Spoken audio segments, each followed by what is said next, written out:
Hello students, welcome back to easy learning classes.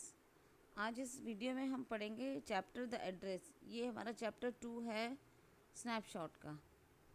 तो ये chapter पढ़ने से पहले I would like to tell you about the introduction of the chapter. The story is about what.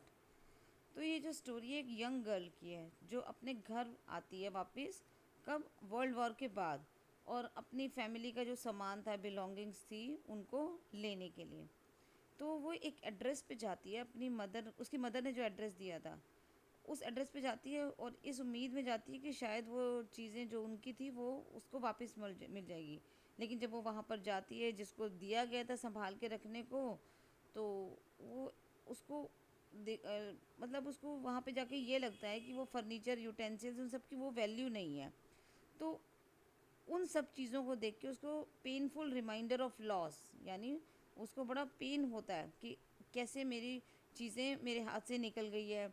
और actually चीज़ों का भी नहीं, उसको अपनी मेमोरीज़ याद आती हैं, painful memories before world war, memories of her father, her mother, her home, everything. इसलिए ये जो चैप्टर है हमें ब्यूटीफुली ये बताता है कि वर्ल्ड वॉर का ऑर्डिनरी लोगों पर क्या इफ़ेक्ट रहा, उनकी मेमोरीज़ पर, उनकी आइडेंटिटीज़ पर। ओके, तो let's begin the chapter from our book.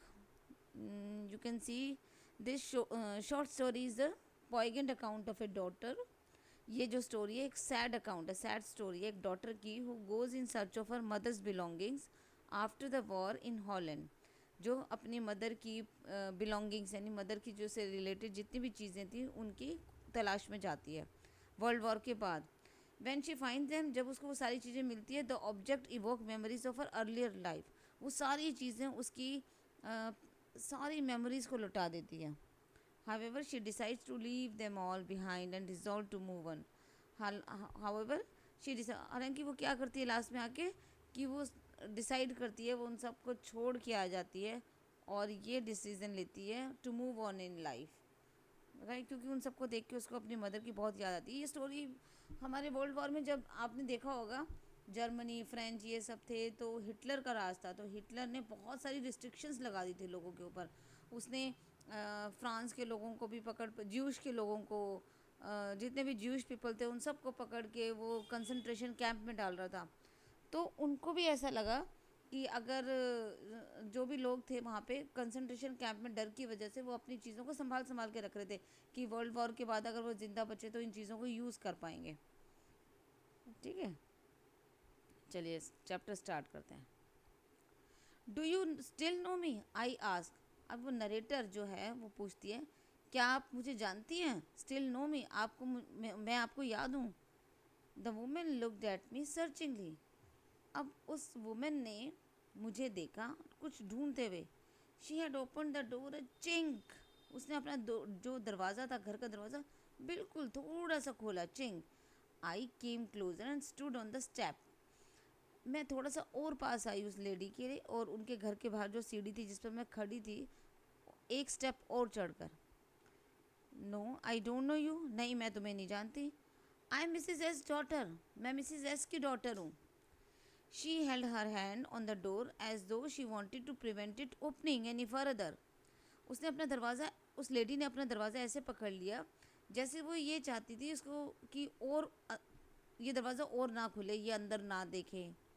Her face gave absolutely no sign of recognition. उसके फेस से देखकर तो ऐसा लग रहा था कि उसको कुछ भी याद नहीं है। नो साइन ऑफ रिकॉग्निशन, उसे वो नहीं पहचान रही।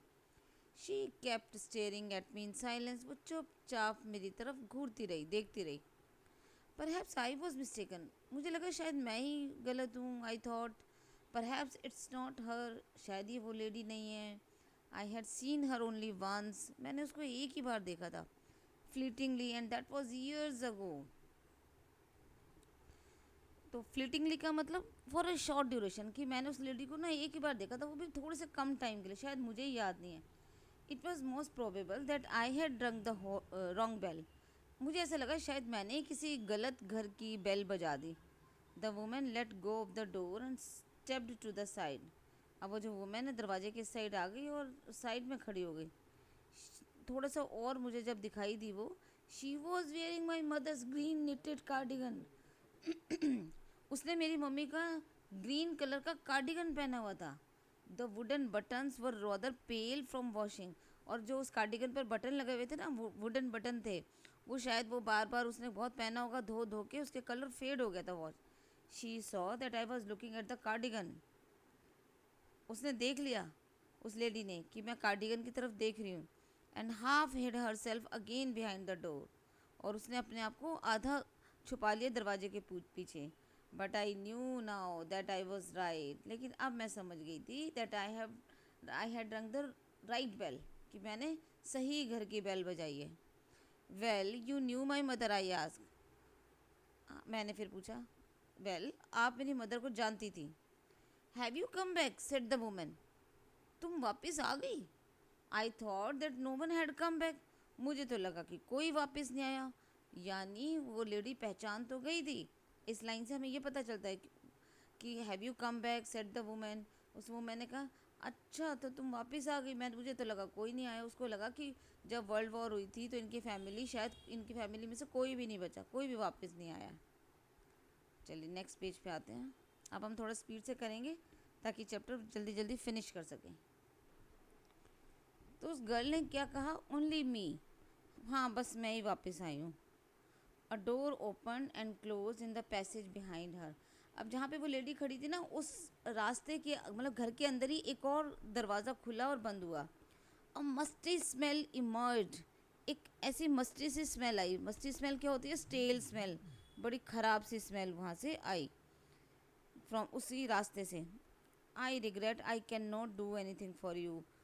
अरे द वुमन सेड, उस वुमन ने क्या कहा, मुझे आई एम सॉरी कि मैं तुम्हारे लिए कुछ नहीं कर सकती। I have come here specially on the train, I wanted to talk to you for a moment. मैं ट्रेन से आई हूँ यहाँ पर, स्पेशली यहाँ पर ही आई हूँ ट्रेन से, और मैं आपसे बात करना चाहती हूँ थोड़ी देर के लिए। It's not convenient for me now, said the woman.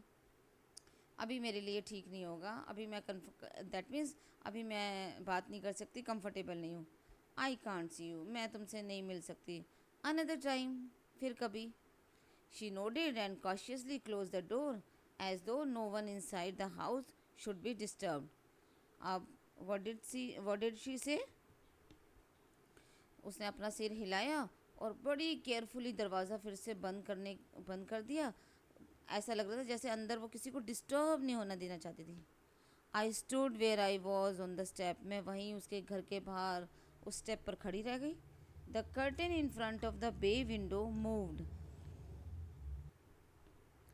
ये देखो हम कहाँ पे थे। I stood where I was on the step, the curtain in front of the bay window. अब बे विंडो क्या होता है, एक ऐसी विंडो जो घर की दीवार पर लगी होती है, प्रोजेक्टेड विंडो होता है जिससे हम बाहर का सारा देख सकते हैं। तो मुझे वो दिखाई दी। The curtain in front of the bay window move, उस विंडो का कर्टेन हिला। समवन स्टेयर्ड एट मी, और उस कर्टेन में से किसी ने मुझे देखा भी। And would then have asked what I wanted, और शायद उसने, जिसने मुझे देखा था, उसने उस लेडी से पूछा अंदर कि मैं क्या चाहती थी। ओ nothing, the women would have said, it was nothing. शायद उस वुमेन ने यही कहा होगा कि नहीं नहीं कुछ नहीं, कुछ नहीं था। I looked at the name plate again, Darling it said. मैंने उस घर की नेम प्लेट को देखा, उस पर लिखा हुआ था Darling, in black letters on white animal, मतलब वाइट कलर का नीचे बैकग्राउंड था। इनेमल क्या होता है, जिस मटेरियल से बनी होती है, और उसके ऊपर ब्लैक लेटर से लिखा हुआ था darling. And on the jam a bit higher the number 46, और उसी के ऊपर थोड़ा सा हायर और ये भी लिखा हुआ था number 46। As I walk slowly back to the station I thought about my mother. जब मैं वहाँ से, अब उन्होंने तो मुझसे मिलने से मना कर दिया था, तो मैं वापस स्टेशन पर आ रही थी धीरे धीरे। मैंने अपनी मदर के बारे में सोचा उस time. Who had given me the address years ago, जिन्होंने मुझे ये एड्रेस बहुत सालों पहले दिया था। It had been in the first half of the war, ये तब की बात है, वॉर मतलब वॉर चल रही थी और उसका फर्स्ट हाफ निकल चुका था। I was home for a few days and it struck me immediately that something or other about the rooms had changed. I was home for a few days, कुछ दिनों के लिए मैं घर पे ही थी। और एकदम से मैंने नोटिस किया कि समथिंग और other about the rooms had change, कि रूम में जो सामान था कुछ चेंज है रूम के अंदर, मतलब सामान ज़्यादा या कम मुझे ऐसा लग रहा था। आई मिस्ड वेरियस थिंग्स, मुझे ऐसा लग रहा था बहुत सारी चीज़ें यहाँ पे मिसिंग है। My mother was surprise I should have notice so quickly, और मेरी मदर को भी सरप्राइज हुआ कि मैंने सारी चीज़ें कैसे नोटिस कर ली। Then she told me about Mrs Darling, तब उन्होंने मुझे मिसिस डॉर्लिंग के बारे में बताया। उन्होंने मुझे मिसिस डॉर्लिंग के बारे में बताया। I had never heard of her, मैंने मिसिस डॉर्लिंग के बारे में कभी सुना नहीं था, but apparently she was an old acquaintance of my mother. तो बट मुझे ऐसा लगा देख के कि वो शायद मेरी मम्मी की पुरानी कोई जान पहचान की लेडी है, whom she hadn't seen for years, जिनसे वो बहुत सालों से नहीं मिली थी। She had suddenly turned up, अचानक से वो उनके सामने आ गई या उनको मिली है कहीं पे, and renewed their contact, और अपने पुराने कॉन्टैक्ट फिर से उसने रीन्यू किए। Since then she had come home regularly, और उसके बाद तो वो हमारे घर में रेगुलरली आने लगी। Every time she leaves here, she takes something home with her, said my mother. जब भी ये हमारे घर आती है ना, ये अपने साथ कुछ ना कुछ हमारा सामान लेके जाती है। She took all the table silver in one go. ये ना हमारी टेबल पे जितना भी सिल्वर का सामान था, यानी सिल्वर स्पून फॉक्स, मतलब सिल्वर का जितना भी कटलरी थी, ये एक बार में ले गई थी। And then the antique plates that hung there, और जो हमारे ड्राइंग रूम में एंटीक प्लेट्स थी, जो महंगी महंगी हमारे जो प्लेट्स थी जो वॉल पर टंगती है ना, आपने देखी होगी एंटीक प्लेट्स होती हैं, वो भी ले गई। She had trouble logging those large vases, उसको उठाने में, उस सामान को उठाने में बहुत दिक्कत हो रही थी। And I am worried she got a crack in her bag from the crockery, और मुझे टेंशन भी हुई कि वो इतना सारा सामान ले जा रही है, कहीं उसके कमर में चनक ना आ जाए, जिसे कहते हैं क्रिक। My mother Shuk her head पिटिंगली, और मेरी मदर देखो कितनी सीधी, शुक हर हेड पिटिंगली, बड़े उनको पोलाइट फील कर रही थी कि ये हमारे लिए कितना काम कर रही है। I would never have dared ask her, मैंने उनसे कभी पूछने की हिम्मत भी नहीं की। She suggested it to me herself, ये ना मदर मुझे कहती है ये सारा आइडिया ना इन्होंने मुझे खुद ही दिया था, यानी मदर कहती है मिसिस डॉर्लिंग ने मुझे कहा था कि मैं धीरे धीरे करके तुम्हारा सामान अपने घर पे ले जाती हूँ, क्योंकि वॉर का कोई भरोसा नहीं है, और ज्यूश पीपल को वो लोग वैसे ही पकड़ रहे हैं। अगर तुम पकड़े जाओ और तुम ठीक हो जाओ, तुम अगर वापस आ जाओ तो सारा सामान मुझसे ले लेना। Actually this was the story. She even insisted, mother कहती है इन्होंने तो मुझे जिद करी है, इंसिस्ट किया मुझे। She wanted to save all my nice things, ये मेरी सारी महंगी महंगी चीज़ों को ना संभाल के रखना चाहती है। If we have to leave here we shall lose everything she says, और अगर हमें यहाँ से घर छोड़कर जाना पड़ा तो हमारी सारी चीज़ें हमसे खो जाएंगी। Have you agreed with her that she should keep everything, I ask, मैंने पूछा, और आप मान गई? जैसे इन्होंने कहा कि ये सारी चीज़ें रख लेंगी, आप मान गई इस बात के? As if that's necessary my mother cried, तब मेरी मदर ने मुझे चिल्लाकर मेरे ऊपर बोली, हाँ ये ज़रूरी भी है। It would simply be an insult to talk like that, जिस तरीके से मदर ने मुझसे कहा मुझे बहुत बुरा लगा। And think about the risk she is running each time she goes out of the door with a full suit case और बैग, और देखो मेरी मदर का मुझे ऐसा लगा था कितना बड़ा रिस्क ले रही हैं। And think about the risk she is running, हर बार जब भी वो हमारे घर आती थी एक बड़ा सा सूटकेस और बैग भर के लेके जाती थी। My mother seem to notice that I was not entirely convince, मेरी मम्मी को पता लग गया था, उन्होंने नोटिस कर लिया था कि मैं इस सारी बातों से कन्विंस नहीं हुई। She looked at me reprovingly and after that we spoke no more about it. Reprovingly का मतलब जैसे मेरी मदर डिसअप्रूव कर रही है, या लिटिल बिट मुझे इस तरीके से देख रही है जैसे डांटना चाह रही है, लेकिन हमने उसके बारे में फिर दोबारा दोनों ने कोई बात नहीं की।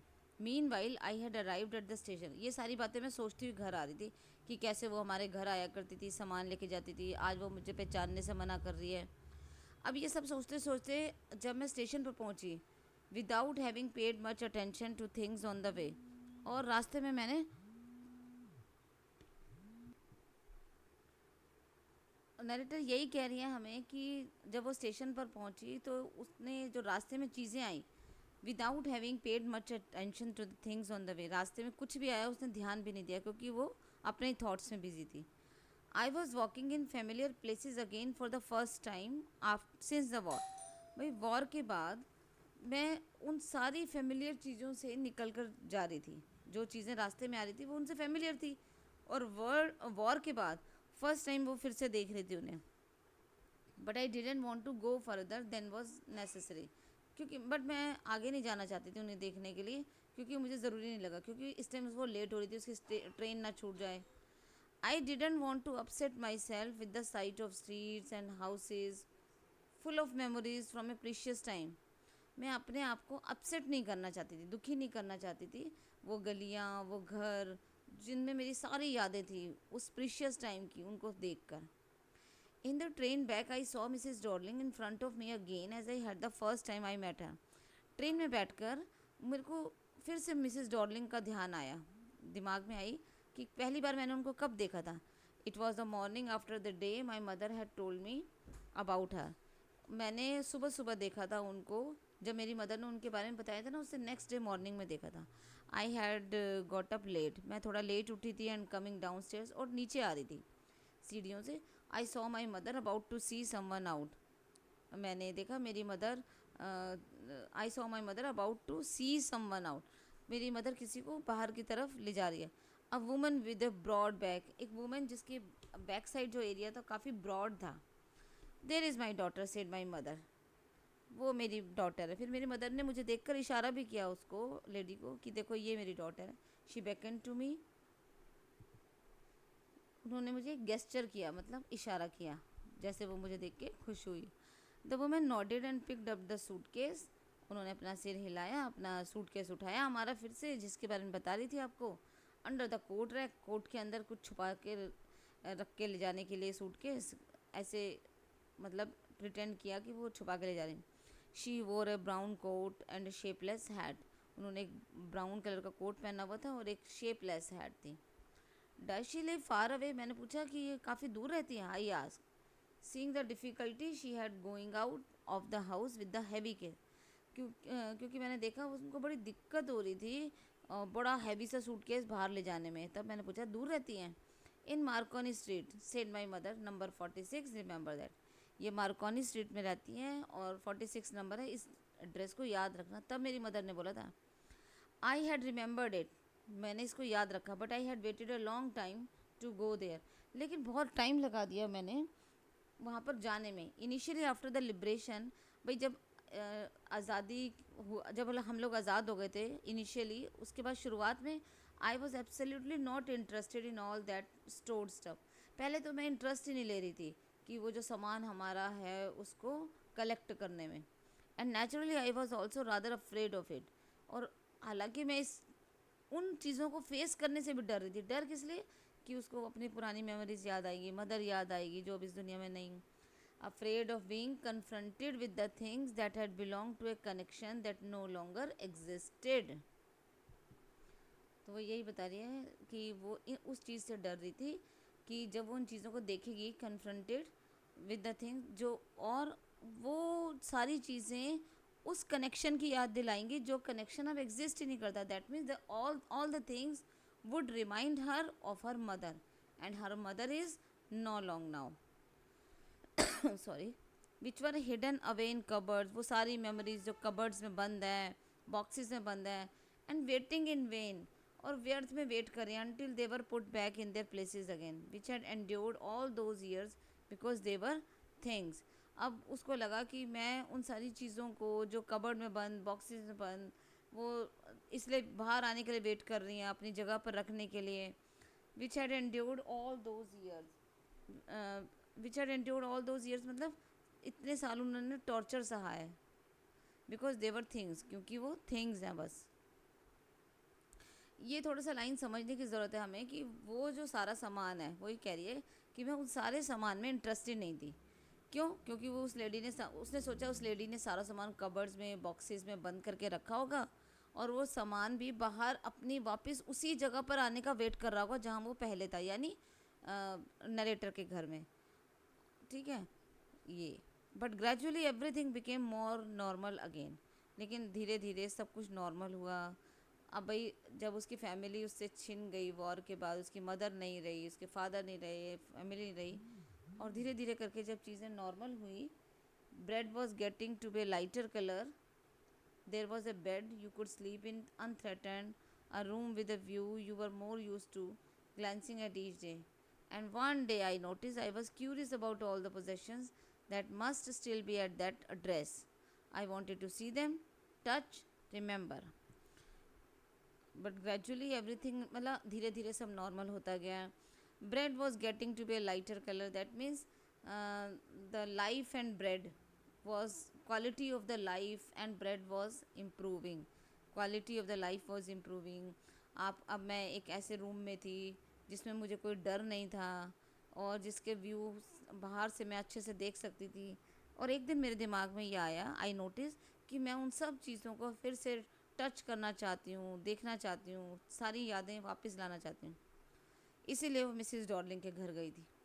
तो after my first visit in vain to Mrs Darling's house, जब मेरी पहली विज़िट मिसिज़ डॉर्लिंग के घर गई थी ना, उन्होंने पहचानने से मना कर दिया था, तो पहली विज़िट तो ख़राब गई. I decided to try a second time. मैंने सोचा नहीं, एक बार और जाऊँगी. Now a girl of about 15 open the door to me. जब वो सेकेंड बार टाइम जाती है तो एक 15 साल की लड़की दरवाज़ा खोलती है. इस बार मिसिज़ डॉर्लिंग ने नहीं खोला, उनकी शायद डॉटर होगी. I ask her if her mother was at home. मैंने पूछा कि क्या उसकी मदर घर पे है. No, she said my mother is doing an errand. तो उसने कहा नहीं, मेरी मदर किसी थोड़े टाइम के लिए बाहर गई है. एरंड क्या होता है? Gone out for a short time, थोड़ी देर के लिए बाहर गई है. No matter, I said I will wait for her. कोई बात नहीं, मैं उनके लिए वेट कर लूँगी. I followed the girl along the passage. अब जिस पैसेज की मैं बात कर रही थी, घर के अंदर से एक रास्ता था, मैं पीछे पीछे उस लड़की के गई. An old fashion iron Hanukkah candle holder hung next to a mirror. ये देखो हनुका यहाँ दिया हुआ. The feast of lights, a Hebrew festival in December. Hanukkah होता है जिसमें बहुत सारी कैंडल स्टैंड होता है एक तरह से, ठीक है, जो पहले टंगाया जाता था. तो बड़े पुराने स्टाइल का हनुका कैंडल होल्डर था, एक मिरर के सामने टंगा हुआ था. We never use it. We यानी हमने कभी उसको यूज़ नहीं किया था. इसका मतलब वो हनुका किसका था? उनका ही था. वो जो सामान लेके गई थी उनमें से एक था. Because it was much more cumbersome than a single candlestick. क्योंकि इसको ना मेंटेन करना बहुत मुश्किल था. कम्बरसम क्या होता है? Troublesome, difficult. मतलब इसको मेंटेन करना डिफ़िकल्ट था, इसको मेंटेन करना, इसलिए हम एक सिंगल कैंडल स्टिक यूज़ करते थे. I will make the second video. This was your part 1. तो I will send you the second video after a while. ठीक है बेटा, तब तक आप ये चैप्टर यहाँ तक समझो और इसको इसके क्वेश्चन आंसर्स पर ध्यान दें. Till then bye.